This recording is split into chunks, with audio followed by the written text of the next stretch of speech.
Bien, ya nos Oye, estamos Claudio, saludando. Dale, Oscar, dale.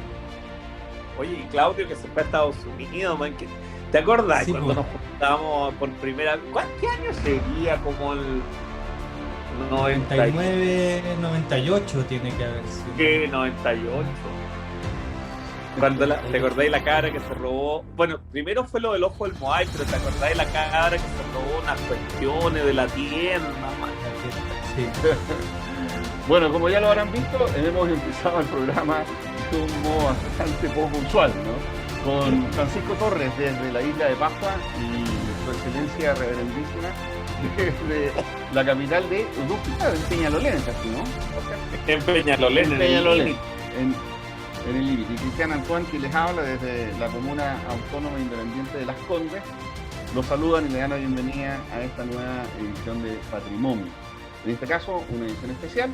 Con Francisco vamos a revisar la situación de la isla de Pascua. Pero entiendo que ustedes dos se conocen hace bastante tiempo, ¿no, Oscar? Así es. Sí. Sí, éramos unos jóvenes en ese tiempo. ¿Alguna anécdota, Francisco, que tengáis de Oscar que se las da de rey? ¿Algo que lo muestre en su delicada condición humana? Solo puedo decir que no puedo contar nada, ella se lo retrata como el ser humano que es.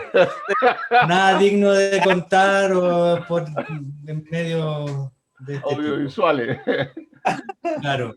Podríamos tener algún tipo de censura de YouTube, ¿no? Exactamente. Tuvimos largas caminatas allá. Sí. No, fue muy bueno.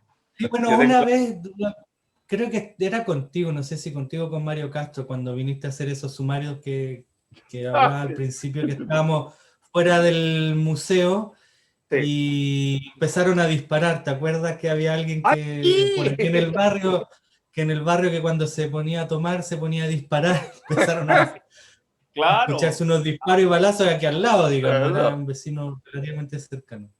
Sí, pues. Así que sí, es que el museo le corrieron bala acá a Oscar en la Pascua.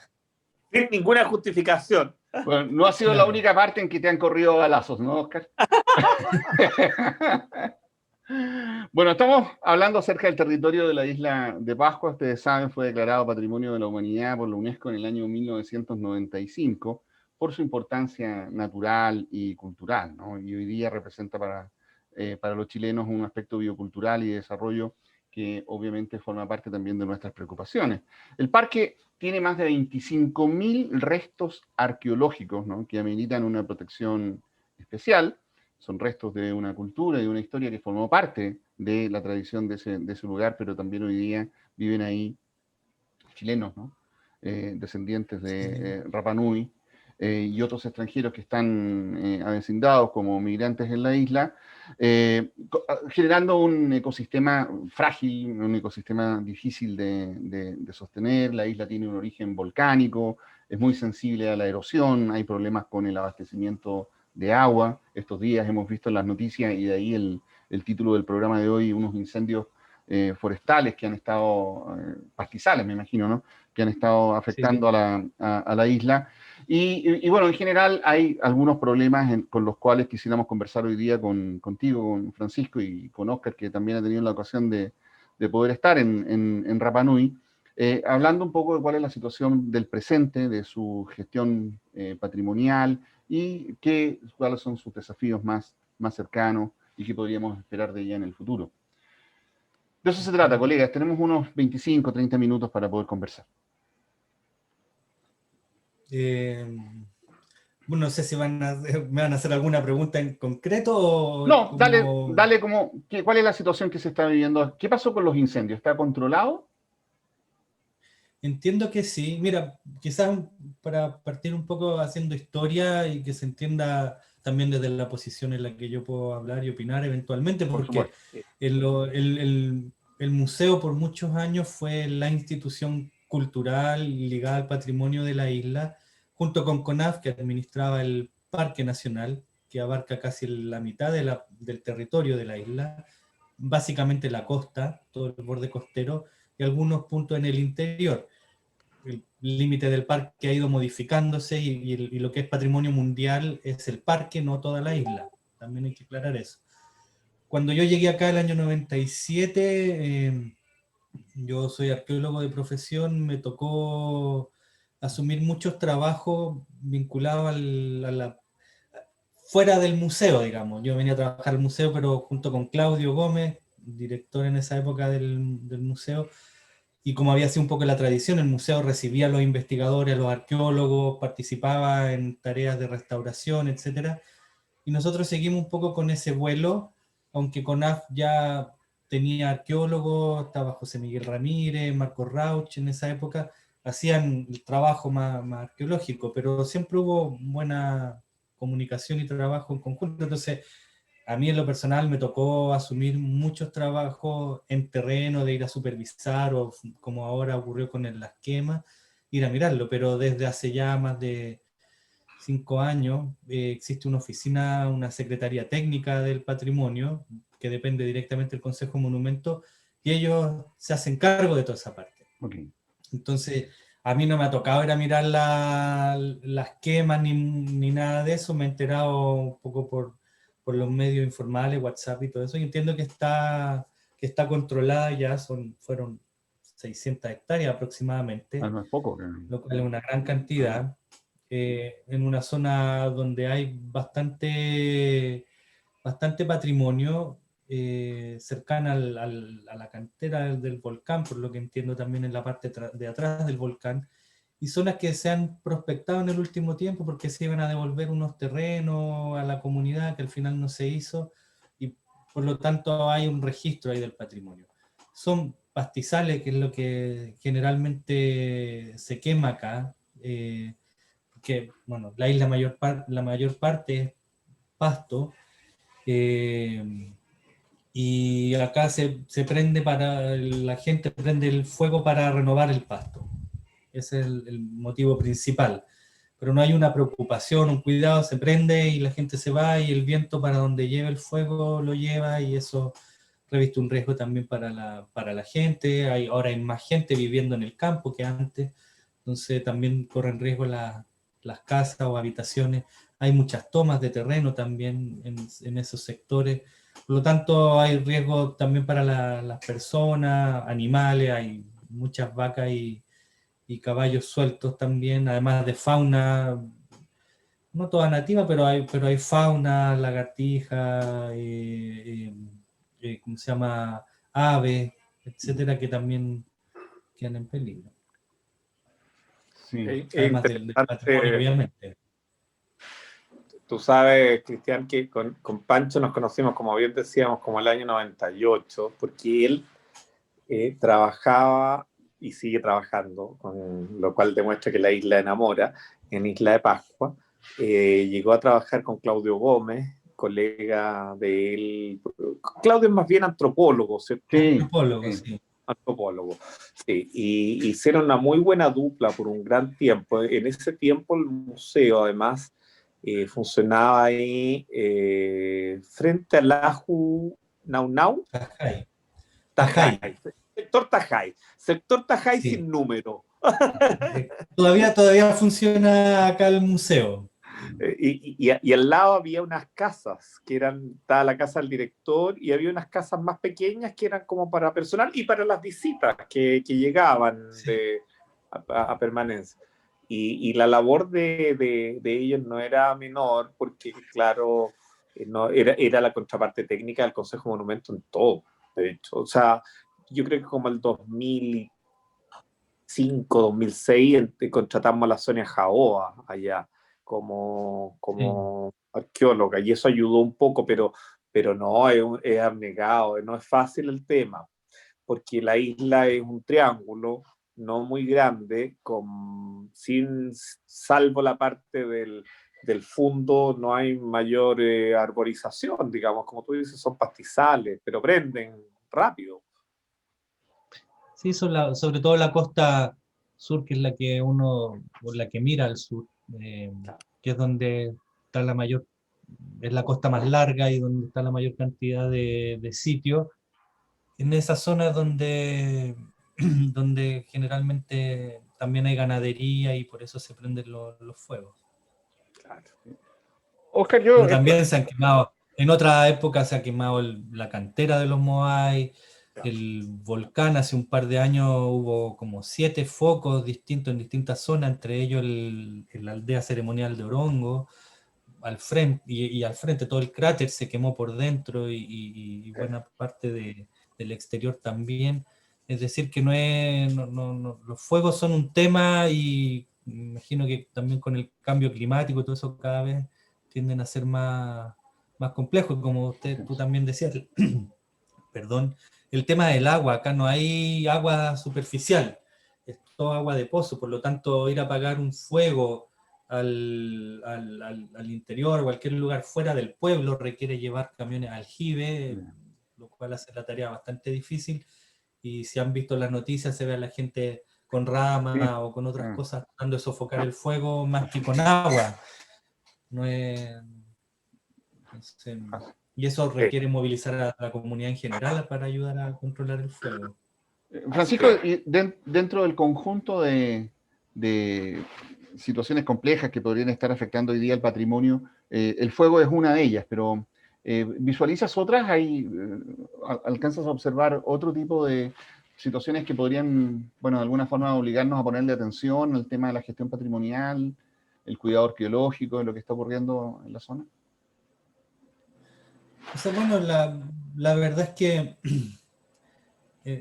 yendo como a lo físico del patrimonio y que está vinculado a los fuegos, es la fragilidad del suelo. Tú mismo lo mencionabas, un medio ambiente frágil de origen volcánico, no hay mucho suelo, el suelo es más bien superficial, lo que me refiero es, no hay muchos depósitos de sedimentos ni de suelo, y que como llueve mucho acá, está expuesta a gran cantidad, una pluviosidad muy alta, se lavan los suelos y eso genera erosión, que es quizá desde mi punto de vista, una de las principales amenazas no solo al patrimonio, sino que también al ecosistema de la isla, digamos, para la agricultura, no sé, el sostener los mismos sitios arqueológicos, todos esos sedimentos van a parar al mar también, lo cual es alimento para los peces en cierta forma, pero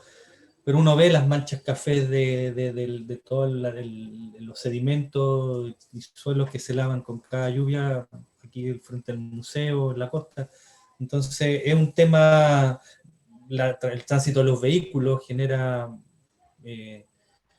también muchas cárcavas en los sitios porque van dejando las huellas, cuando esas huellas ya se vuelven inutilizables, la gente se mueve al lado y al final eso va generando una erosión mucho más grande. Sí. Es que la isla además ha experimentado un crecimiento bien... Yo hace años que no voy, pero debe ser unos 5 años la última vez que fui, y me impresionó del 98 hasta fecha en que había autos y había motos, eso es una realidad, pero ya yo llegué a pensar que en la isla hacía falta poner un semáforo, y tú decías, eso es una realidad impensable, o sea, hay taco, hay mucho vehículo, hay más vehículos que gente, yo creo incluso. Yo diría que tenemos uno de los índices más altos de vehículos por persona. Sí, hay muchos que son para arriendo, por la actividad turística, sin duda, buses, qué sé yo. Ahora todos los caminos costeros, los principales, están pavimentados. El tema son los interiores, en que todavía eso es tierra nomás, y ahí es donde se producen los daños, y la isla se utiliza en su totalidad, entonces la gente sigue yendo a pescar a la costa, y antes a lo mejor llegaba en una moto, hoy en día llega en una 4x4 grande y se estaciona al lado, somos muchas más personas. Ahora, como no hemos tenido COVID en todo el año, y también el control sobre de los sitios, que podemos hablar un poco después de eso, también ha bajado ya la gente está acampando en todos lados, digamos, con una forma también de salir del encierro, porque estamos encerrados prácticamente en la isla, y eso ha sido siempre un tema, digamos, el estar, la isla es pequeña y uno igual requiere a veces salir a ventilarse. Sí. Y este año hemos pasado casi todo el año encerrados acá, y pero con la libertad de ir al campo, como se le dice acá, ir a la costa, y bueno, la gente se va a acampar, pero acampa muchas veces al lado de los sitios o en lugares cercanos, y yo creo que ese es otro de los problemas o uno de los temas a resolver en la gestión del patrimonio de la isla, que es cómo compatibilizar la vida propia de una comunidad o que vive en un monumento, digamos, un monumento histórico. La isla completa es monumento histórico.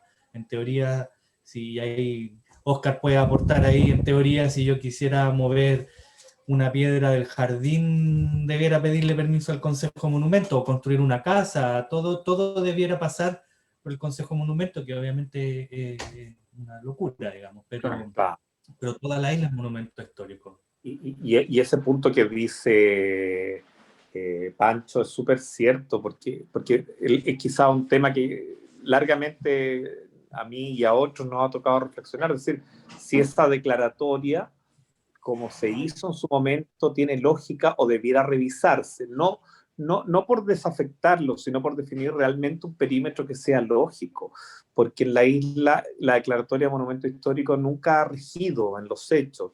La zona comercial se construyen locales, hay locales con aspecto mexicano, de las cosas más insólitas, y se ha vulnerado la ley siempre, pero no porque la ley sea mala, sino que yo creo que la declaratoria estuvo bien inspirada en su tiempo, y a lo mejor hay que redefinir los límites de esa declaratoria, porque si tú aplicaras la ley allá, lo primero que quería la crema es con la comunidad, porque la comunidad tiene además un concepto muy de que el patrimonio es de ellos, la isla es mía. Claro. Entonces, si llegara, por ejemplo, un arquitecto, como ha pasado, que en algún minuto hubo visitas del Consejo Monumento así más inspectivas, se los pueden comer vivos.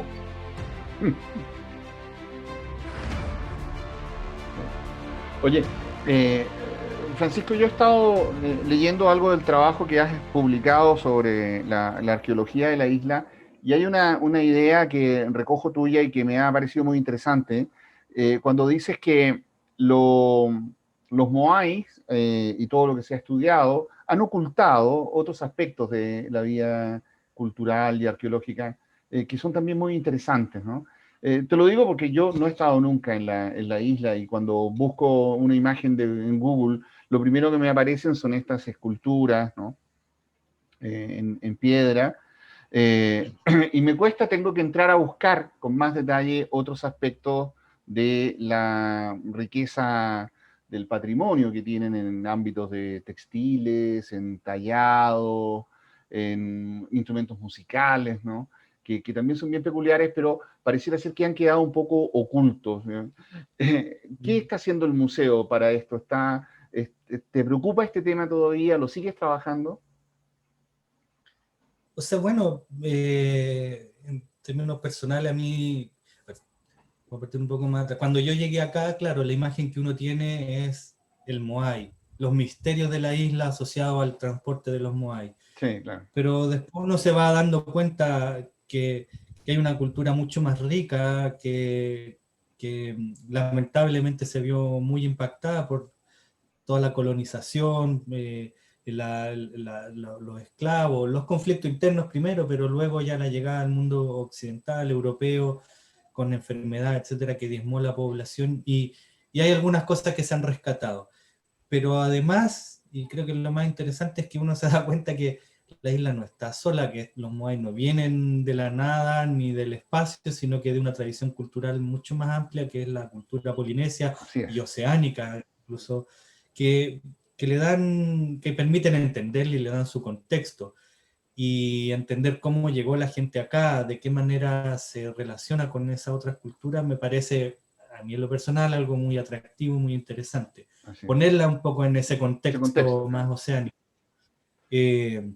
Aparte de todo lo otro que tiene la isla, que en términos históricos, que también un poco se ha negado a lo largo del tiempo, y que hoy en día, por suerte, hay mucha gente, incluso historiadores Rapa Nui como Cristian Moreno, que y Rolf Fester también de la Universidad de Chile, que han estado, y otros autores, gente que se ha dedicado hoy en día mucho más a recuperar el periodo más reciente de la historia de la isla, los últimos 200 años o 100 años desde la llegada del contacto y la instalación de los misioneros, como para entender la sociedad y la cultura Rapa Nui actual.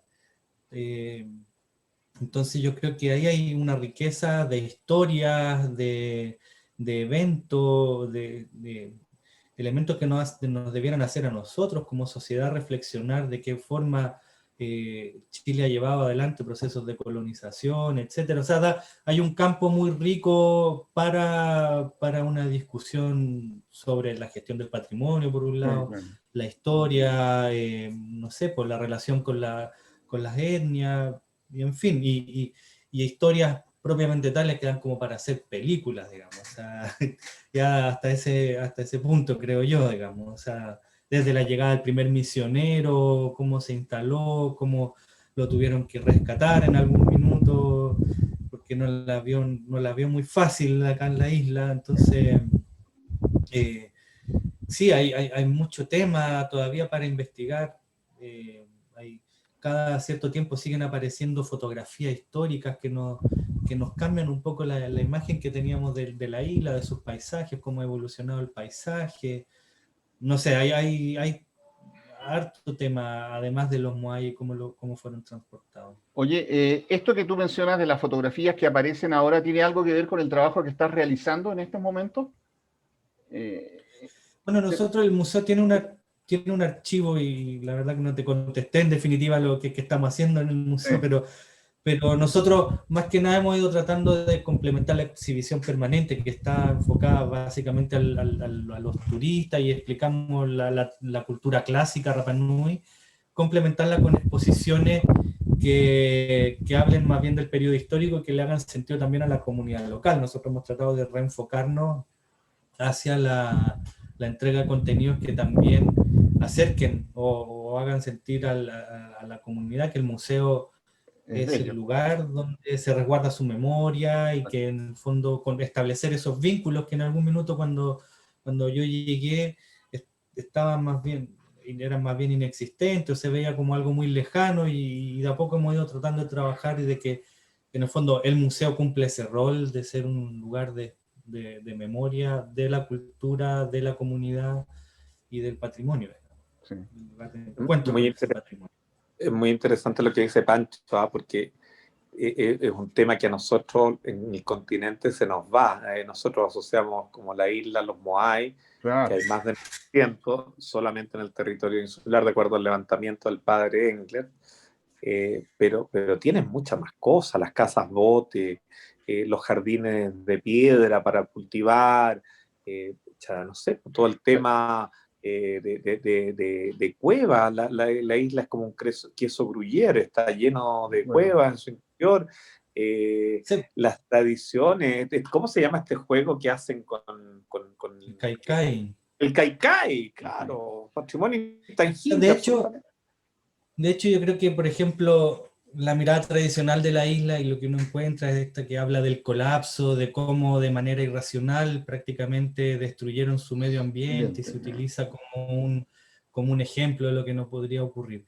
Y la verdad es que con el paso del tiempo, poco a poco uno se va dando cuenta que en realidad es un ejemplo de lo contrario, de cómo la gente fue capaz de adaptarse a un medio ambiente sumamente desafiante, limitado, frágil, y hasta el día de hoy la gente Rapa Nui sigue existiendo, sigue viviendo, se ha empoderado, se ha ido ganando un espacio en la gestión de su propio patrimonio, de su propia isla, y yo creo que eso es lo que es interesante de ver y de analizar, como hoy en día, a diferencia quizás de muchas otras islas del Pacífico, aquí en la isla, y gracias a la ley indígena en gran medida, la gente es propietaria de sus propios emprendimientos, y la industria turística en la isla se ha levantado básicamente por los propios esfuerzos de la comunidad, digamos. En eso el patrimonio jugaba un rol importante. Las primeras restauraciones se hicieron pensando en que la isla pudiera desarrollar, tuviera como una fuente de desarrollo económico basado en el patrimonio. Eso es lo que motiva en parte a William Malloy a iniciarle este programa de restauraciones.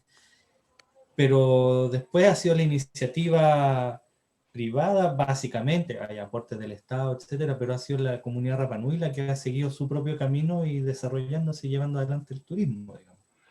Claro. De hecho, en relación a lo que dice Pancho, de todos los sitios de patrimonio mundial que ha tenido Chile, yo creo que la isla es el único, bueno, junto con Sewell podría ser, que nunca ha recibido un aporte estatal, así, tú tienes el crédito que se obtuvo para Valparaíso, tiene algunas intervenciones que se hicieron con recursos del gobierno regional en Humberston, tiene el crédito para las iglesias de Chiloé, pero por ejemplo en la isla de Pascua, plata estatal, salvo la que generalmente contribuye a mantener la isla, para efectos patrimoniales no. Quizás sí, lo último que sí hubo fue el Fondo de la Puesta en Valor del Patrimonio, que costó un mundo convencer a la Dirección de Arquitectura del MOP, porque la Dirección de Arquitectura del MOP que administra ese fondo tiene una visión más arquitectónica del patrimonio, y en su tiempo me acuerdo que a mí me tocó incluso con la Mireia Danilo, que estaba en el MOP, convencerle que acá había que tener una visión más integrada, que el tema arqueológico era importante, que era patrimonio también, que este era un préstamo que estaba administrando la Subdere con la Dirección de Arquitectura del MOP, pero que era para el patrimonio, no para la arquitectura exclusivamente. Bueno,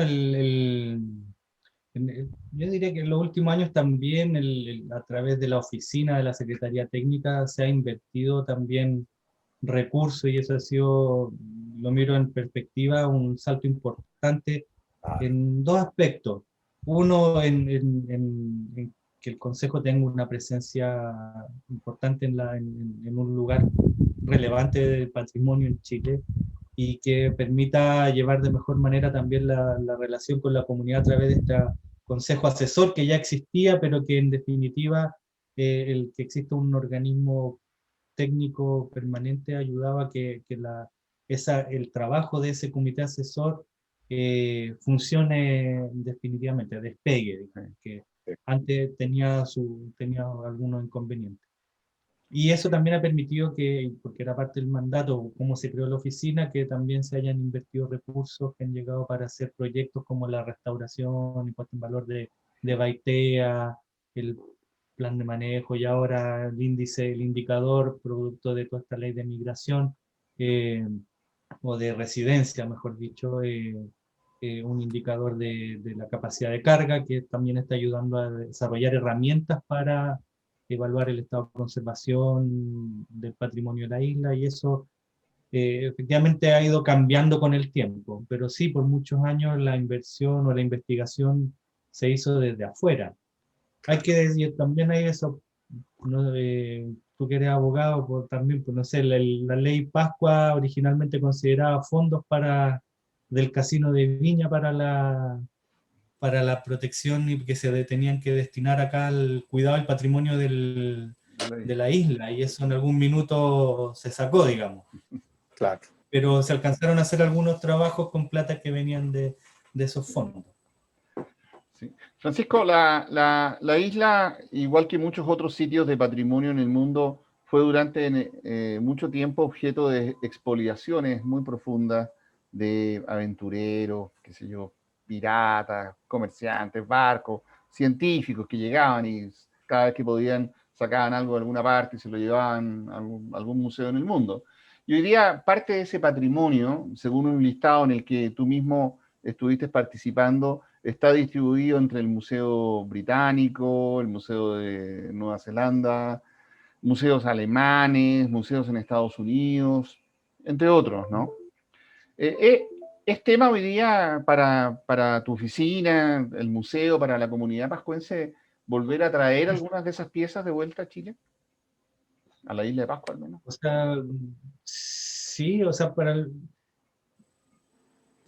nosotros en el museo siempre ha sido un tema, porque la presión la tenemos directamente de la comunidad. la gente siempre ha pedido ver muchas cosas en el museo, que en el fondo la sala refleje un poco la grandiosidad de los Moai, Sí. de cómo se percibe la cultura de la isla, digamos, ¿ya? Y nosotros, y a través del hoy Servicio Nacional del Patrimonio, ex-DIVAM, se han hecho esfuerzos de distintas formas, de distintas maneras de repatriación, se han traspasado colecciones de la isla de otros museos del servicio a este museo, por gestiones que hizo Claudio en el año 99.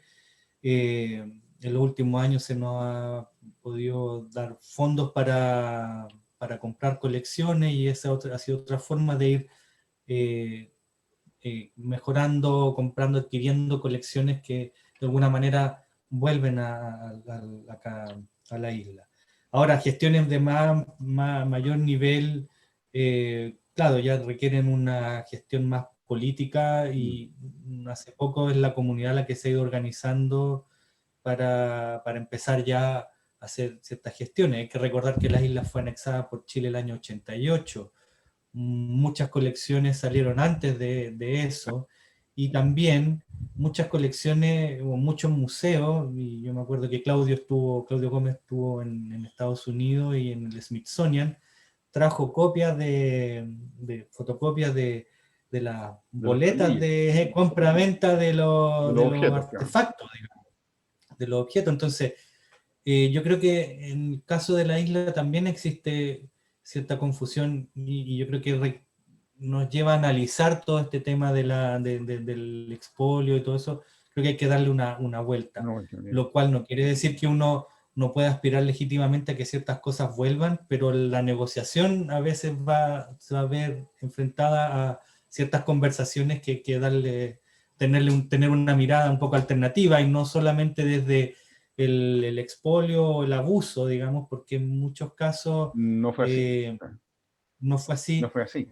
¿Por qué? Porque resulta que los primeros que empiezan a promocionar que la gente intercambie sus cosas son los sacerdotes, los misioneros, para evangelizar, y están las cartas donde hablan de eso, etc.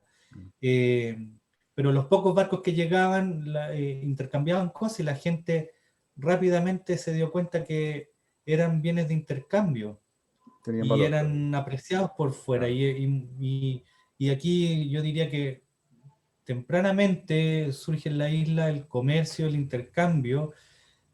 Sin duda que hay cosas que eran muy antiguas, que salieron ¿cómo se llama? Que eran piezas pre-misioneros, para hablar un poco de las más antiguas, tradicionales, si uno quiere, y otras que fueron hechas por quizás gente que dominaba el arte del tallado previo a la llegada de los misioneros, pero de ahí hay una gran tradición de artesanos que se han mantenido con el tiempo y que han seguido reproduciendo y haciendo piezas, y que eso es lo que ha salido. Entonces, no todo lo que está afuera es realmente tan antiguo o es tradicional o arqueológico. En general, los tallados en madera son todos producidos o salieron de la segunda mitad del siglo XIX en adelante. Y Pancho tiene, como obviamente corresponde, razón, además, en lo que señala, porque tú te encuentras que incluso las pinturas o grabados que se hicieron de cuando empiezan a llegar los holandeses, en pinturas clásicas que están en todos los libros que se publican sobre la isla, dan cuenta de ese comercio, de ese intercambio. O sea, no es una cosa que haya pasado inadvertida ya en ese tiempo. Bueno, y lo hemos visto de una manera poco feliz. ¿Te acuerdas cuando se produjo el robo del ojo del Moai? Sí. Y que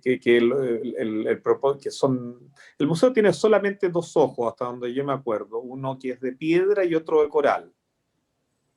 No, la verdad es que quedan 2 ojos de coral. Uno es grande, que es de un Moai grande, como los que están en los Aju, que es de Anaquena, y el otro era el que tú haces mención, era uno más pequeño, que apareció en Tongariki. también de algún moai, pero mucho más pequeño. De haber tenido, no sé, de tener o sea, tiene, porque está acá, lo recuperamos, tiene unos 15 centímetros y es de una factura distinta a la del ojo grande.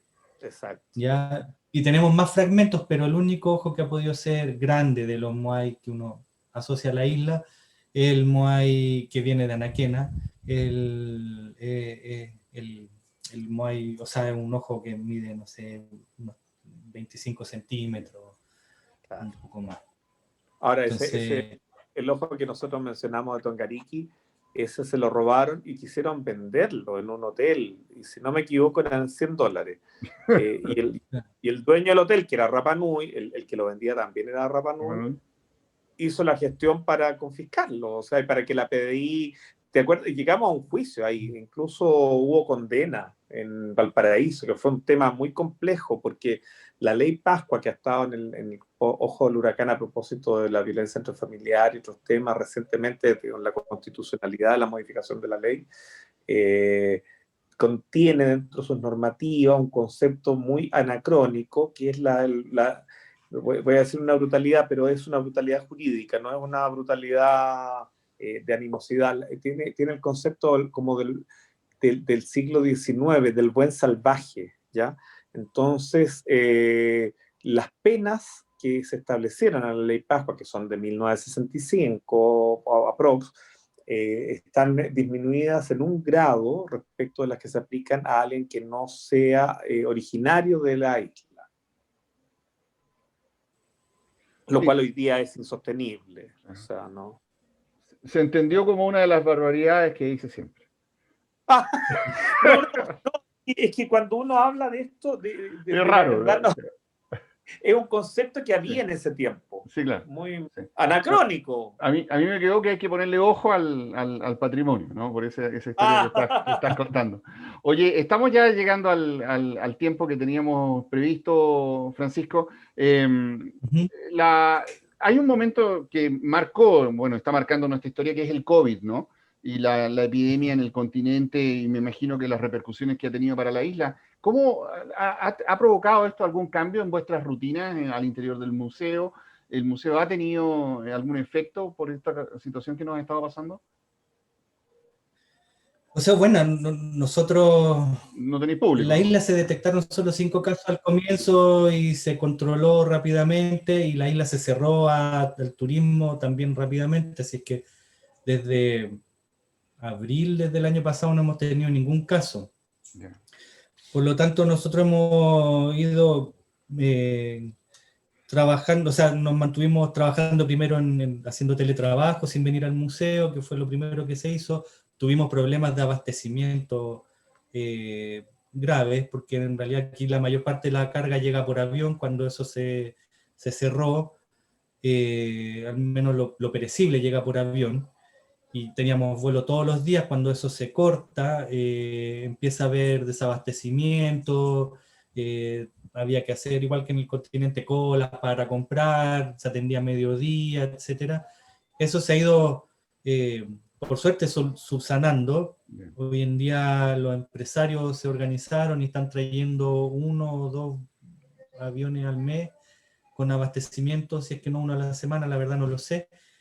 Eso por un lado, que en el fondo uno empezaba a funcionar como al ritmo de tengo que ir a comprar, después tengo para poder, porque si no en la tarde ya estaba todo cerrado. Eso también marca un poco el ritmo de la vida. Y hoy en día ya estamos funcionando casi con normalidad. Estamos trabajando, porque estamos todavía en fase 3 creo. Trabajamos 5 horas y después hacemos teletrabajo, 5 horas presencial y después teletrabajo. Y eso, estamos pronto a abrir con ciertas restricciones, a atender a público local a través de visitas guiadas, etcétera, pero claro, el turismo, que era el principal visitante del museo, no va a llegar quizás hasta cuándo. Eso nos hace replantearnos muchas cosas. Hemos podido trabajar en hacer cosas que estaban pendientes de hace bastante tiempo, mirar o remirar todas las políticas, las colecciones, etcétera, como tener una mirada un poco más interior.